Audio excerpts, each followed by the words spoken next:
Simulan po natin ang ating pag-aral. The first power of Resurrection Sunday, pakisulat sa inyong comment section, redeeming power. Ang unang tinataglay na kapangyarihan ng Resurrection Sunday o Resurrection Power, sulat po natin, redeeming power. Meron itong kapangyarihan to redeem us. Ano pong sabi ng Biblia? Jesus was raised for our justification to redeem us from all our sin. Tayo po'y bayad na sa lahat ng ating mga kasalanan.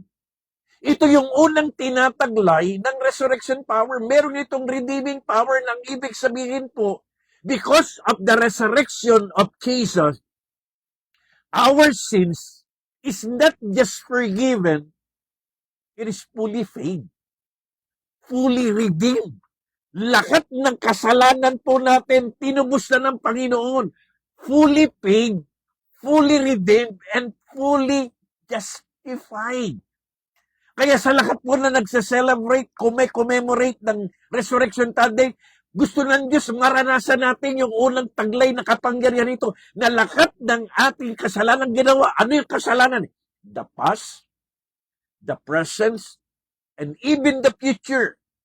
Lahat ng ginawa nating kasalanan noon, mga kasalanan ginagawa ngayon, at mga kasalanan gagawin pa lang, merong pong redeeming power, ang resurrection power, na lahat ng ating mga kasalanan, bayad na. Because the wages of sin is death. Ang kabayaran ng kasalanan ay kamatayan. Kaya nang si Kristo'y muling nabuhay sa mga patay, lahat ng kasalanan natin, bayad na. So stop living like still under condemnation or feeling guilty. Lahat ng kasalanan natin bayad na. Hindi po ito installment plan basis na unti-unting binabayaran ng Panginoon. Lahat ng kasalanan natin na ginawa, ginagawa at gagawin pa lang, fully paid na pong lahat yan. Amen? If you believe that, please type amen. Sulat natin, my sins are fully paid, fully redeemed, and I'm fully justified. So let us walk in freedom. Forgive yourself kasi pinatawad na tayo ng Panginoon. Kapatid, kaibigan, ikaw na nanonood at nakikinig ngayon, feeling guilty ka pa rin ba sa mga nagawa mong kasalanan? Feeling condemned ka pa rin ba sa nagawa nating kasalanan? Alam mo, ganyan lagi gagawin ng demonyo. Lagi yan isasaksak sa puso't isip natin na tayo guilty, tayo nakakaya, tayo nagkasala, tayo lahat ay nagkamali na hindi na tayo mapapatawad. Take note. The first power of the resurrection is the redeeming power.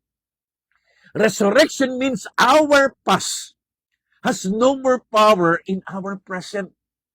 So yung lahat nating nagawang kasalanan noon, gaano man kalaki, gaano man kabigat, gaano man kalala, gaano man kasama, ito good news.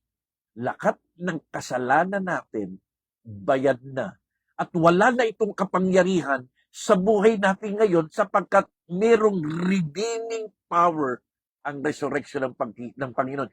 Yung akala nating forever kang guilty, ang sinasabi sa atin ni Lord, anak, fully paid ka na. Fully redeemed ka na. Pakisulat nyo nga po sa inyong mga comment section, I am fully redeemed by God. I am fully justified by God. And I am fully paid by God. Tama? O may tama?